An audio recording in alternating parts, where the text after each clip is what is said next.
Olá, gente! Vamos iniciar então o nosso estudo dessa disciplina de anatomia, certo? Uma disciplina extremamente importante para vários cursos da saúde. E o que eu vou trazer para vocês agora, na verdade, é um apanhado geral de características amplas para a gente saber como situar, como estudar, como que os atlas e os livros trazem o corpo humano para que a gente possa entender melhor e falar a mesma língua, certo? Então, basicamente, é uma introdução ao corpo humano, certo? Mas por que a gente tem que estudar o corpo humano? Como que ele é organizado? Como que ele funciona? Como que ele funciona sob estresse? Como ele funciona sob lesão? Como ele funciona sob doença? E aí, certo?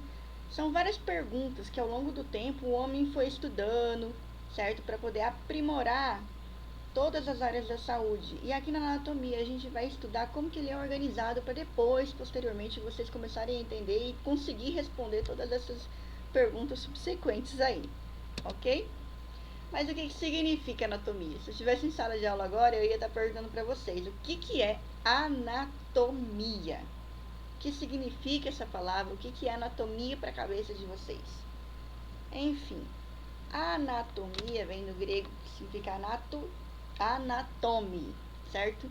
De baixo a alto e tome corte. Significa estudar o corpo em várias partes, certo? E como que se estuda também esse corpo? Através de uma outra palavrinha chamada dissecção, certo? Do latim dissecare, diz de separar e secção de cortar. Então a gente vai estudar esse corpo tanto na parte externa, certo?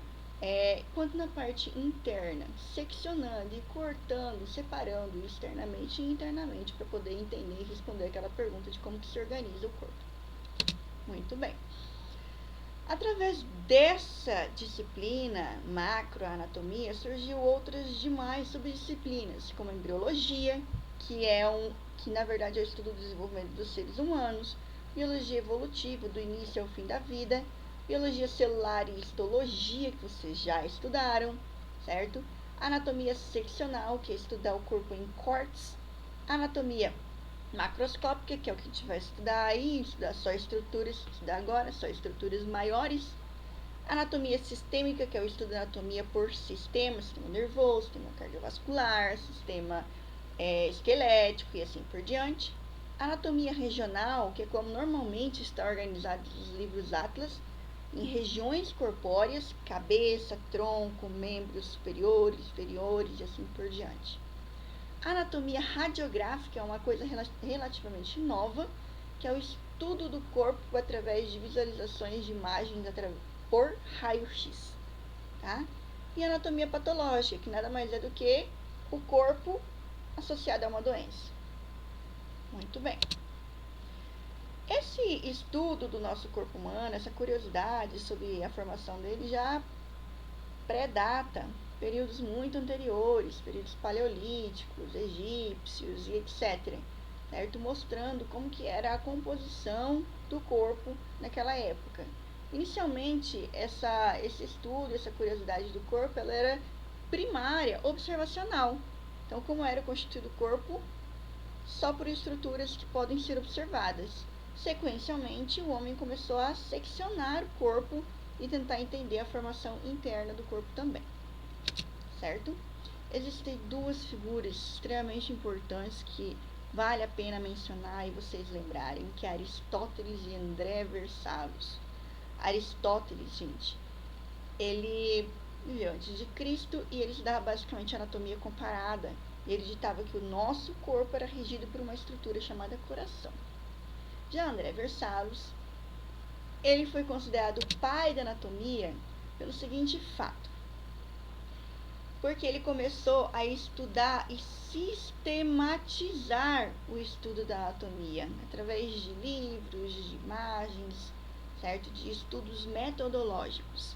E a sua primeira obra em relação a isso é chamada de Humani Corporis Fabrica, tá?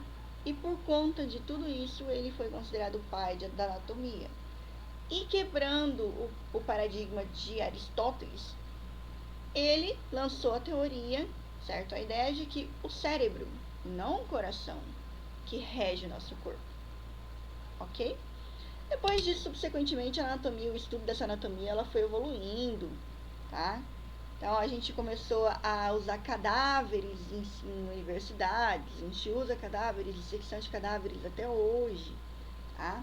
Leonardo da Vinci é um nome importante também para anatomia, porque através da dissecção, ele foi uma figurinha na época até, através da dissecção ele conseguiu desenhar e sistematizar várias partes internas do nosso corpo, como eu vou mostrar em slides seguintes. E uma obra extremamente importante do Da Vinci é chamada de O Homem de Vitrúvio, que ele mostra em uma imagem a simetria do lado direito e esquerdo do nosso corpo, certo? A primeira dissecção humana na América aconteceu em Massachusetts, 1638. Começou a utilizar-se álcool para conservação das peças em 1660. Posteriormente, utilizou-se a formalina. Aqui a gente tem o Homem de Vitrúvio, certo? E o Da Vinci. E outras obras de Da Vinci, ilustrando as partes muito bem desenhadas e esquematizadas metodologicamente. Vale a pena vocês estudarem a história de Da Vinci. Da Vinci foi uma figura extremamente interessante, certo? Então, a formalina, 1890, é uma coisa um pouco mais atual. E depois disso começou a se evoluir também a utilização de outros procedimentos, como, por exemplo, o raio-x, 1985, estudando as partes corpóreas com a pessoa em vida, certo? Além disso, existem outras milhares que a gente vai falar cada uma no final, mas como, por exemplo, as tomografias, as ressonâncias, as cintilografias, ultrassons, etc. e tal. Que a gente possibilita eu estudar o corpo e as partes seccionadas do corpo em vida à procura de algum distúrbio, de alguma patologia, de algum mau funcionamento. E aqui é uma imagem de partes formalizadas, seccionadas e realizada a secção de estruturas focando em partes específicas para que se possa fazer o estudo. Como, por exemplo, neste lado aqui, nesse cabeça, está focando em musculaturas da cabeça e face, tá? E aqui no sistema respiratório. Então, isso aqui é uma coisa extremamente interessante para a área da saúde, enfermagem, médica, para se estudar e analisar, tá? Essa imagem tá aqui, gente, para vocês entenderem por quê. Por quê? Na verdade, é bem óbvio isso na minha cabeça, né? Mas por que estudar anatomia? Por que você, como futuro profissional de enfermagem, tem que estudar anatomia? Caramba, tu vai mexer com corpo, tu vai mexer com gente. Então, nada mais óbvio do que você entender do corpo, certo? Uma coisa extremamente básica do enfermeiro é realizar o exame físico. E para realizar esse exame físico no corpo de uma pessoa, você vai realizar técnicas de diagnóstico não invasivas, certo? Quais são essas técnicas? Inspeção, que nada mais é do que a observação das estruturas em busca de alguma alteração. Palpação, utilização das mãos e toques profundos ou superficiais em busca de massas, de algumas estruturas mais firmes ou moles que não deveriam estar ali, anormalidades. Ausculta, utilização da audição para verificar os sons internos dos sistemas, como por exemplo o cardíaco, o coração e o pulmão, e o bom funcionamento dos mesmos, tá?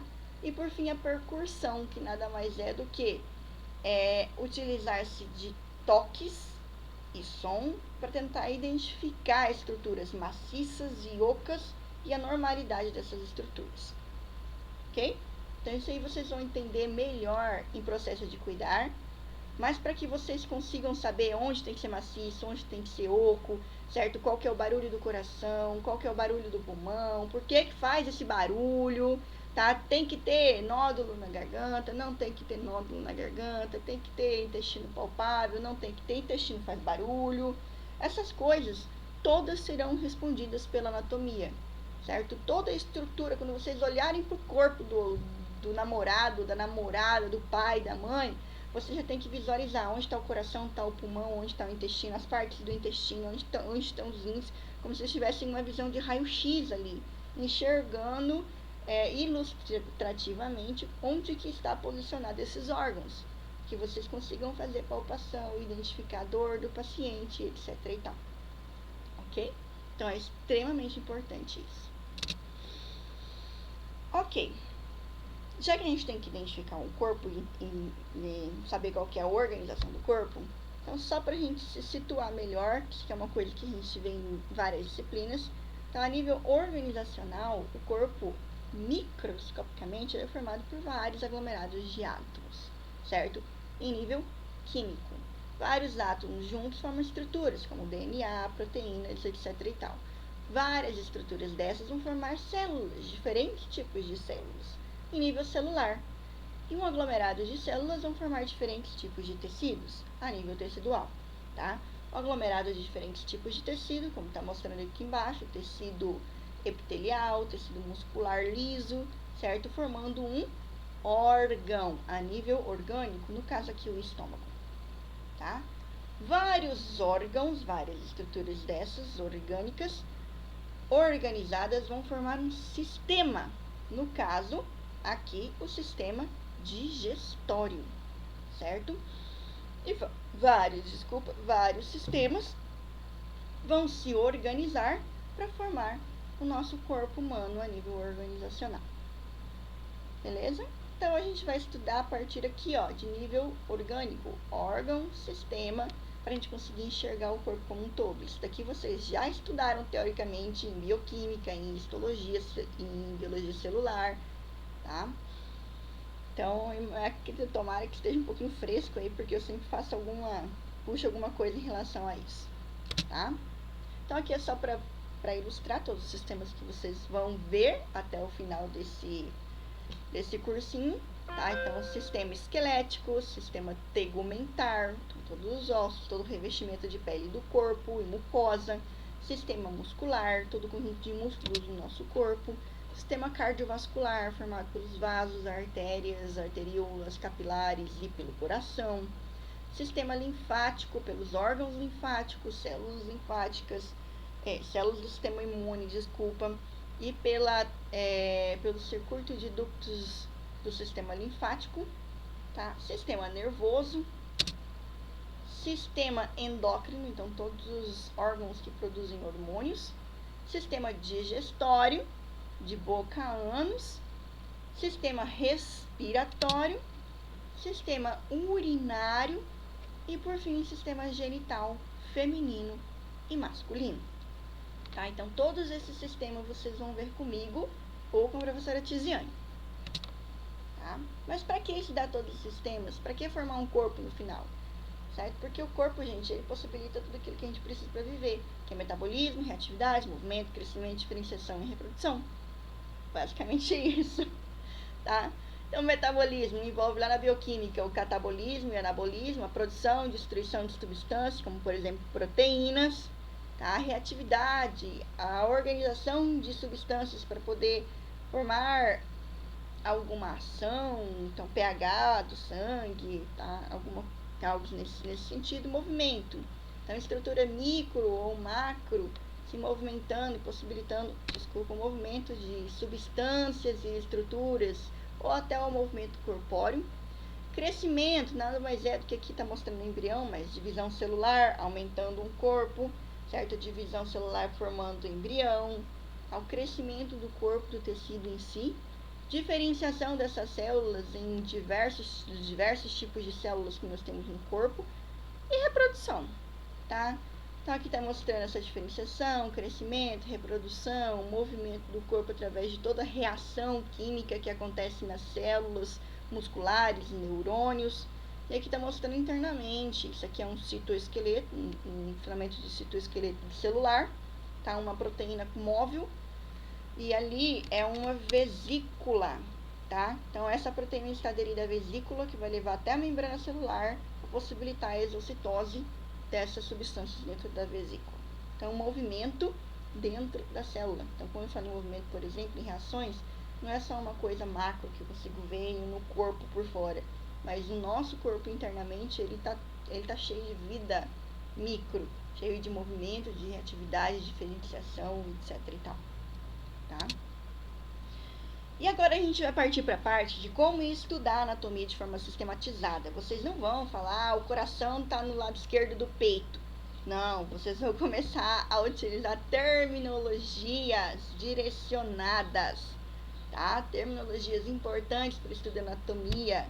A International Anatomical Terminology é utilizada em todo o mundo, tá?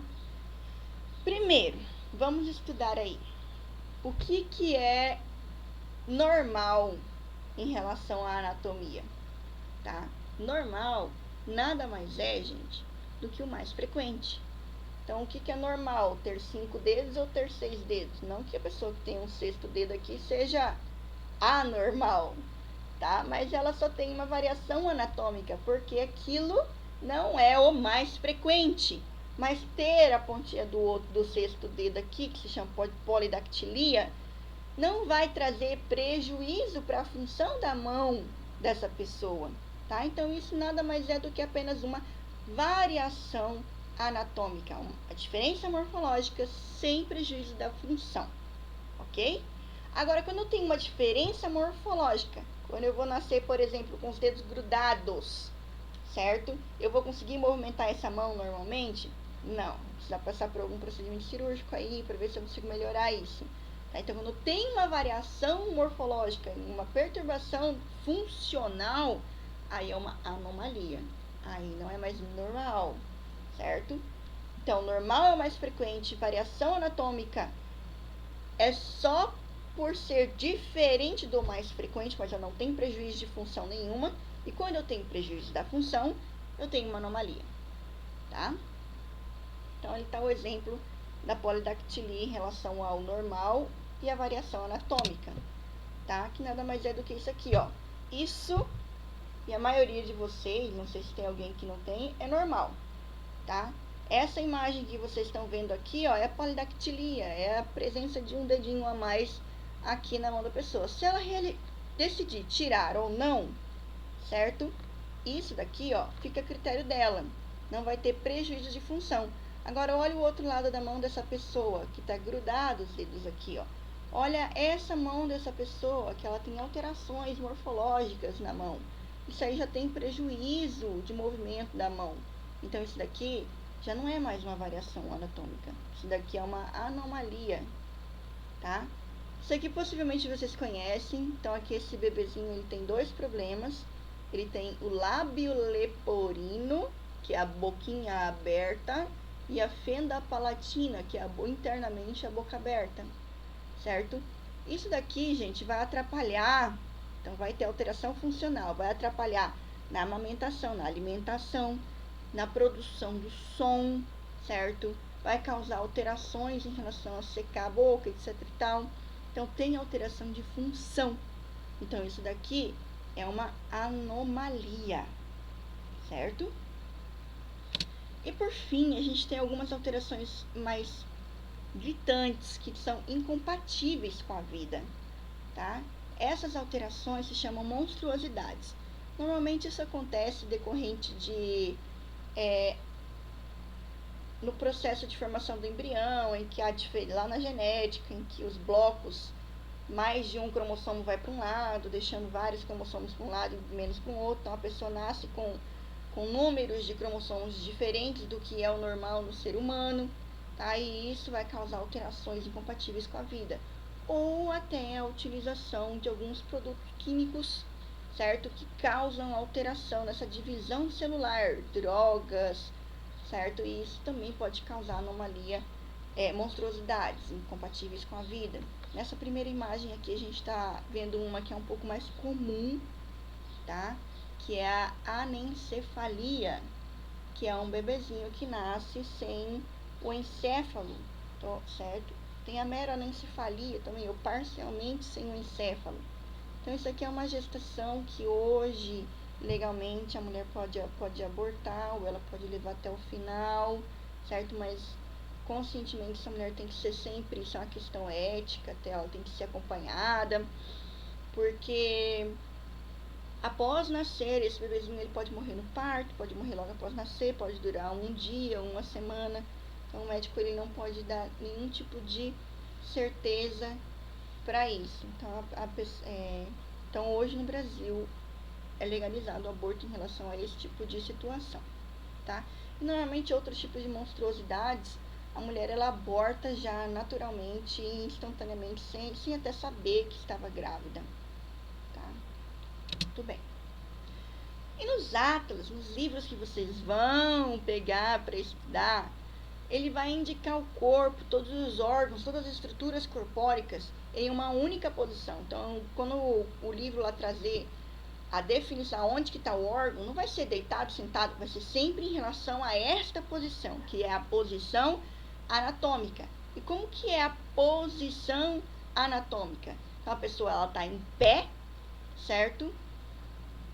Como observadora, com a cabeça, certo? Paralela ao chão, voltada para frente, olhos direcionados para frente, pés descalços, paralelos um ao outro, apoiados no chão, certo? Direcionados para frente também, braços voltados ao longo do corpo, com as palmas da mão voltadas para frente. Então, essa posição aqui, ó, olhar no horizonte, é posição anatômica. Todos os órgãos serão descritos a partir de agora, que eu vou falar, e vocês vão estudar nos livros em relação a esta posição. Ok? Muito bem. Tá? E as regiões anatômicas que nós temos no corpo, elas são separadas aí em corzinhas. Tá? A cabeça, que envolve crânio e face. Tá? Pescoço, tórax, membros superiores, abdômen em verde, tá?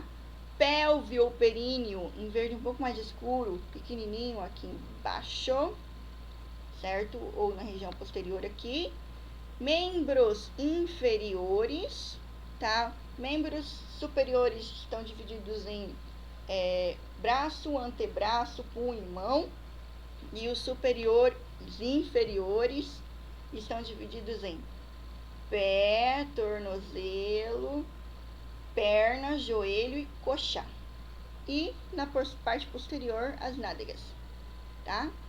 E aqui atrás nós temos o dorso, seriam as costas, nossas costas. Então, essas são as regiões anatômicas.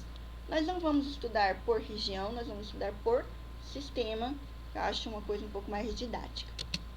Mas nos atlas vocês vão encontrar tudo por região, principalmente, tá?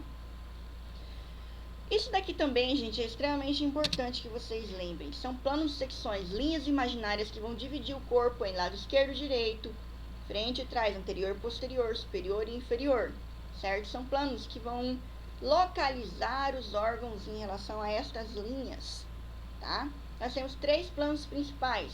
O plano mediano ou plano sagital, que ele passa assim, ó, bem no meio das órbitas, no meio do nariz, na cicatriz umbilical. Que é esse daqui, ó, mediano ou sagital. Vai dividir o corpo em 2 partes iguais. Parte direita, lado direito e lado esquerdo, tá? Aí eu tenho o frontal ou coronal, que ele passa em cima de uma estrutura do crânio aqui, ó, uma articulação do crânio, divide 2 ossos, certo? Dividindo o corpo em parte anterior e posterior, tá? São partes diferentes, certo? Antímeras, diferentes.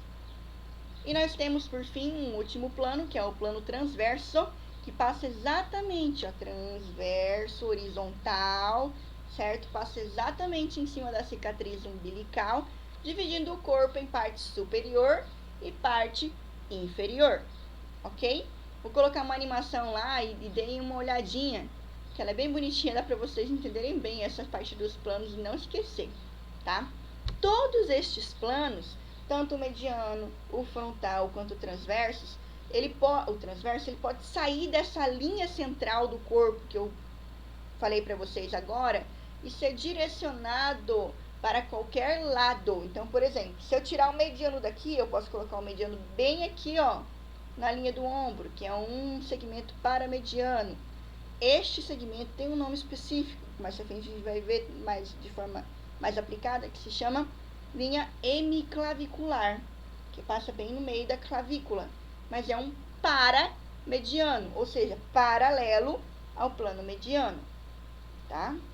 Então, o transverso, ele também pode sair em qualquer lugar. Eu posso cortar o crânio aqui de forma transversal, cortar na boca, cortar no pescoço, para estudar as estruturas dessas partes do corpo que eu quero ver, certo? Então, qualquer um deles pode ser tirado e movimentado para qualquer lado, ok? Muito bem. Então, aqui está mostrando, ó, um corte longitudinal ou mediano, passando bem no meio de um membro inferior. Aqui um transverso, cortando somente uma parte do braço, certo? Aqui um oblíquo, não é muito utilizado, mas enfim, cortando parte de perna. Aqui um transverso só no encéfalo, um frontal no encéfalo e um mediano ou sagital. E isso pode ser utilizado para qualquer órgão, ok? Em relação a terminologias, vai ficar um pouquinho longo, gente, porque eu decidi não seccionar as aulas, porque foi um critério utilizado por nós agora.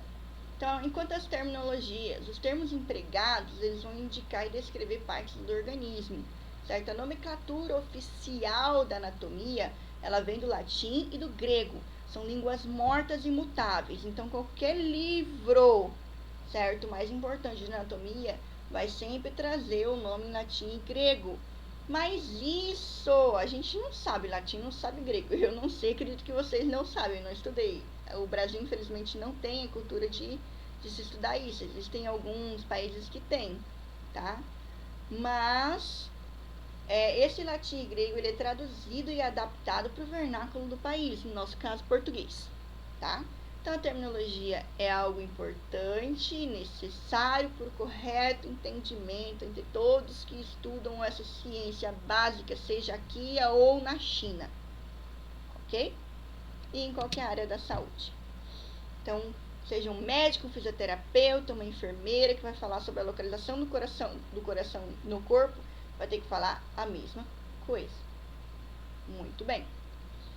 Sempre quando eu vou falar de localização, eu vou utilizar termos direcionais. E eu vou ter que sempre falar uma estrutura comparando com a outra. Como se eu falasse aqui, eu tô gravando essa aula da minha casa. Onde é a minha casa? Minha casa fica no Brasil. Puta que... O Brasil, ele é tão grande, como é que eu vou achar a tua casa? Fica no Mato Grosso. Ajudou muito, né? O Mato Grosso é pequenininho demais. Fica em Tangará da Serra. Tá, diminuiu, mas olha quantas casas tem em Tangará da Serra. Fica na rua Antônio Casagrande. Lindo, tá? A rua Antônio Casagrande tem poucas casas, mas exatamente qual é a sua casa, para eu achar mais rápido? A minha casa é a número tal, ela fica na frente de uma casa verde, do lado de um terreno baldio, certo? Do lado direito, enfim. E no outro lado nós temos uma casa amarela. Lindo! Agora eu não vou errar, eu direcionei, fica entre, para aí. Então eu consegui localizar a casa, tá? É isso que a gente vai fazer com qualquer parte do corpo. Então, como termos direcionais, nós temos basicamente esses daqui, gente. Superior ou inferior, tá? Então, superior fica em posição acima, normalmente em direção à cabeça, e inferior abaixo, em direção aos pés. Não significa que tem que estar perto da cabeça ou perto dos pés. Se eu pegar só o olho e o nariz, eu quero localizar, então eu falo: o olho é superior em relação ao nariz, o nariz é inferior em relação ao olho. Então, o coração é superior ao fígado, ou o fígado é inferior ao coração, tá? Cranial ou cefálico, fica relativo ao crânio. Então, o estômago é cranial do que a bexiga urinária. Esse cranial é a mesma coisa que superior, ok? Rostral, relativo a regiões de nariz e boca em direção à face. Então, por exemplo, o lobo frontal, que fica aqui na testa do encéfalo, é rostral, ou seja, está na parte da face, em relação ao lobo occipital, que está bem aqui na nuca, certo? Então, é o que está em relação à face, que está em relação à parte posterior. Quando a gente utiliza o superior, normalmente a gente vai utilizar o inferior. Quando a gente utiliza o termo cranial, a gente vai... O nome oposto ao cranial é o caudal, tá? Então, quem está mais perto do crânio, quem está mais perto, a cauda, que seria a parte das nádegas, ok? Parte posterior do corpo, inferior do corpo. Anterior e posterior. Então, o que está mais perto da parte da frente, o que está mais próximo da parte de trás. Então, o osso externo, esse osso aqui, está anterior, está na frente do coração. Ou o coração está posterior, está atrás do osso externo, tá? Ventral e dorsal, relativo ao ventre e relativo ao dorso. Também é na frente, também é atrás, certo? Só que quando eu usar esse termo, eu vou usar esse outro também. Então, por exemplo, o intestino, os intestinos são ventrais em relação à coluna vertebral. Os rins são dorsais em relação ao estômago, tá? Então, seria nomenclaturas similares também. Medial ou lateral. Medial são estruturas que estão mais próximos à linha mediana sagital do corpo. Lateral são estruturas que estão mais próximas às extremidades dos membros do corpo, mais longe da linha mediana, ok?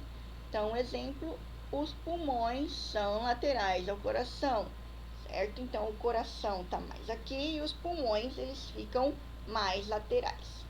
Muito bem.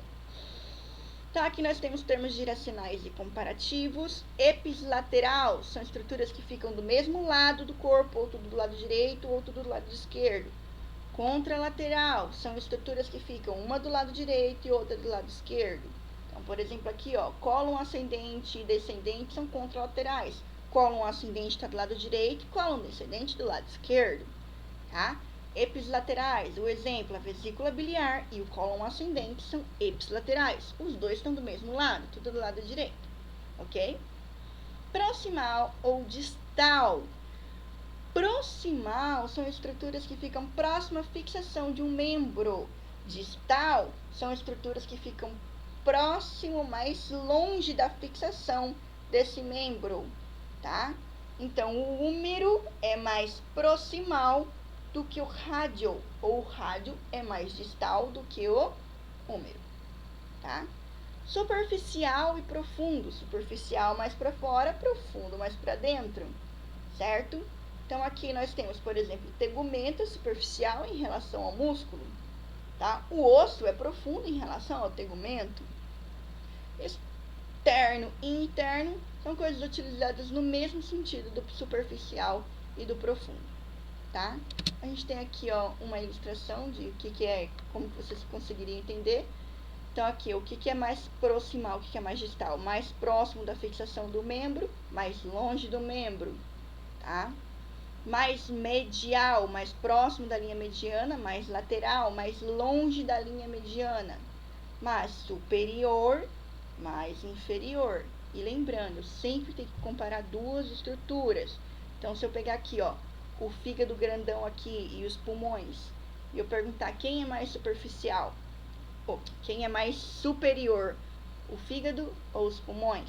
Os pulmões são superiores em relação ao fígado, ok? Então, sempre comparando duas estruturas.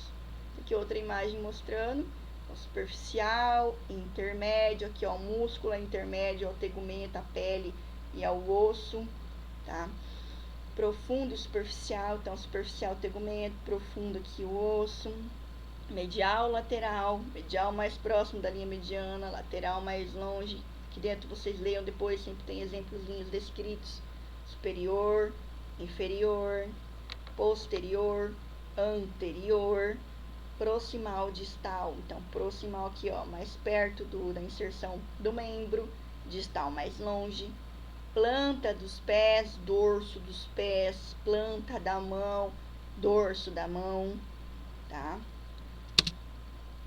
Cavidades do corpo. Nós temos algumas cavidades. Cavidades do crânio, formada pelos ossos do crânio, contém um encéfalo aqui dentro. E a cavidade vertebral, formada pelas vértebras e contém a medula espinal ali dentro, sistema nervoso central. As duas, tá? Cavidade torácica, tá? Ela contém a cavidade pleural, são uma membrana entre o pulmão, um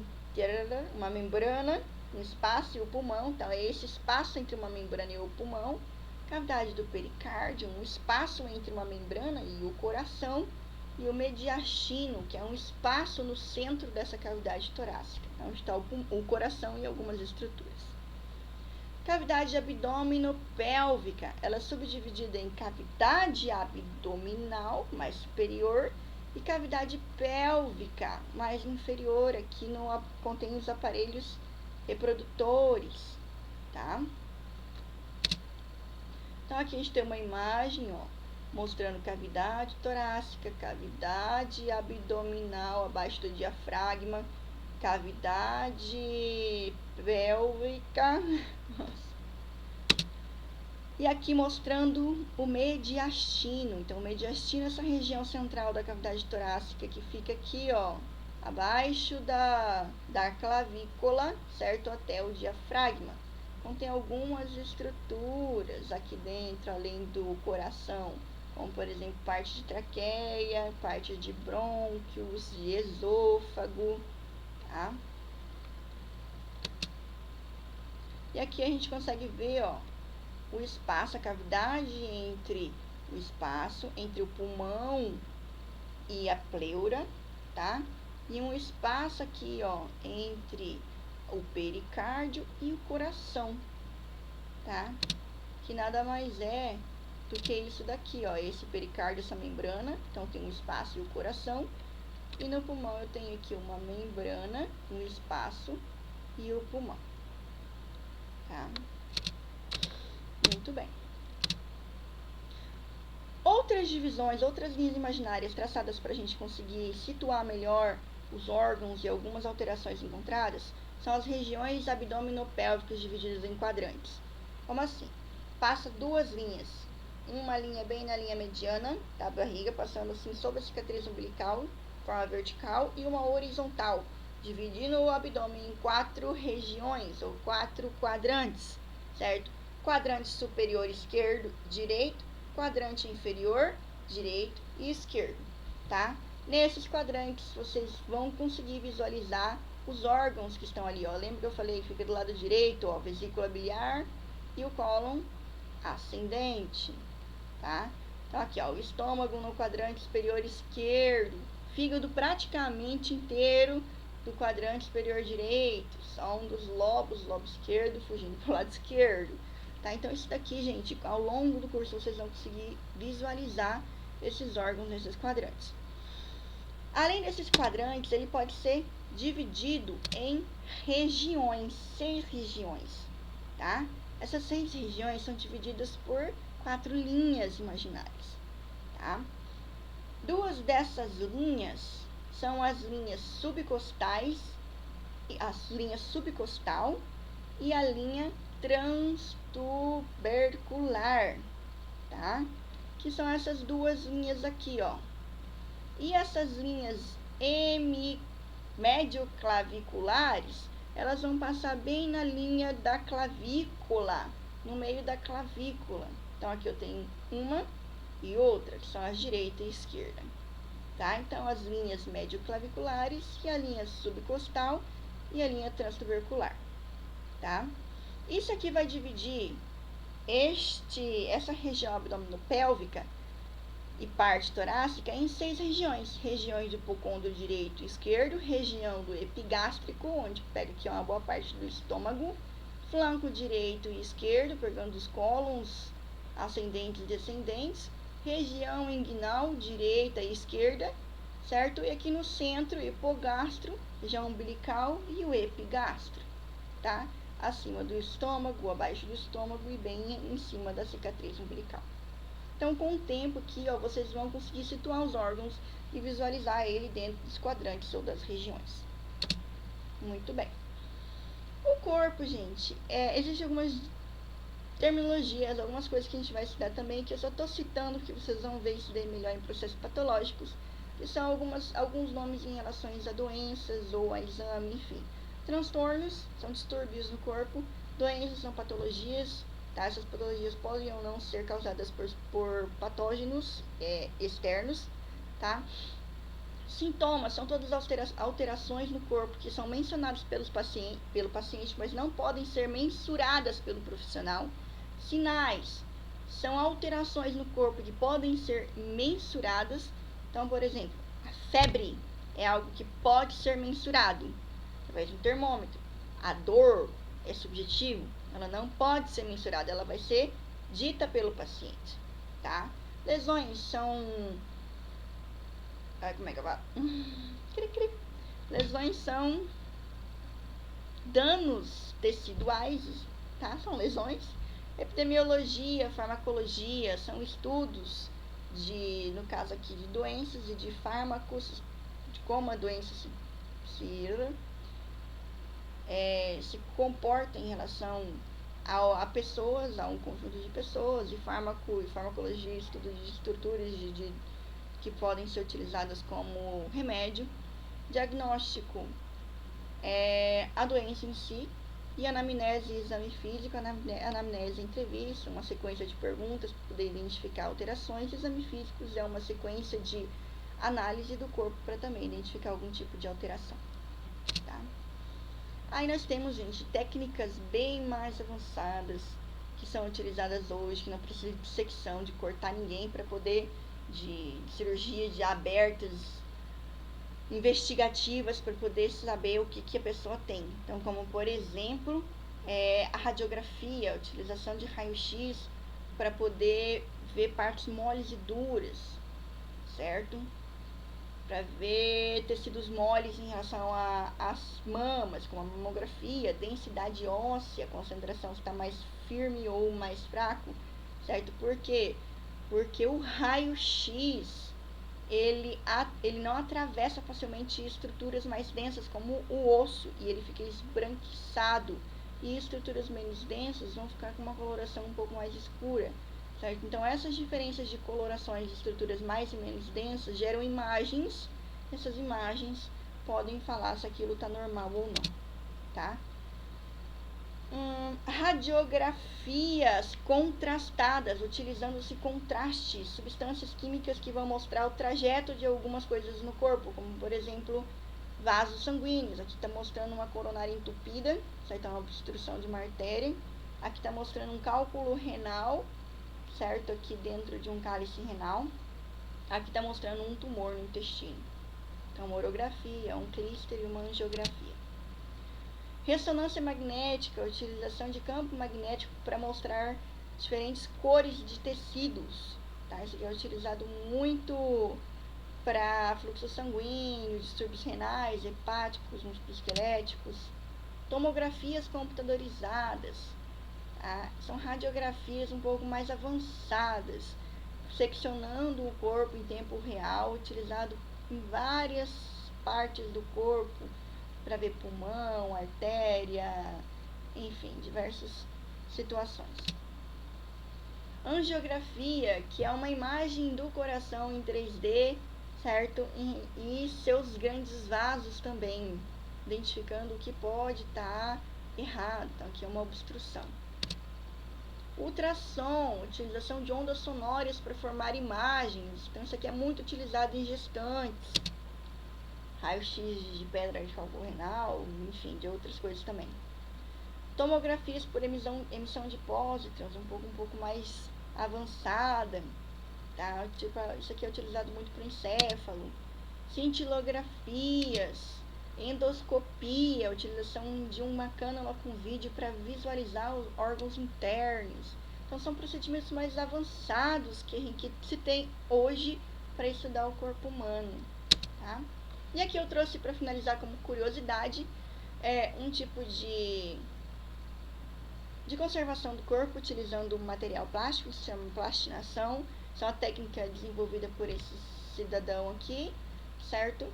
É muito interessante e muito bonito, tá? Mas estou trazendo aqui mais por questão de curiosidade mesmo, que é um pouquinho caro para ser adquirido, mas é muito legal, certo? Espero que mais vocês vão se utilizar de algumas técnicas um pouco mais baratas e fáceis para estudar e lembrar de todas essas partes que a gente vai ver daí para frente nos sistemas, que são desenhos, ilustrações, pinturas, cores, para que vocês esquemas, para que vocês lembrem e gravem, tá? Isso aí é só vocês vão usar somente basicamente tempo, papel e caneta, ok? Espero que tenham aprendido alguma coisa, aprendido no caso de guardado informações, porque vocês vão utilizar muito isso daqui pra frente pro resto da faculdade de vocês, ok? Beijão pra vocês e até a próxima.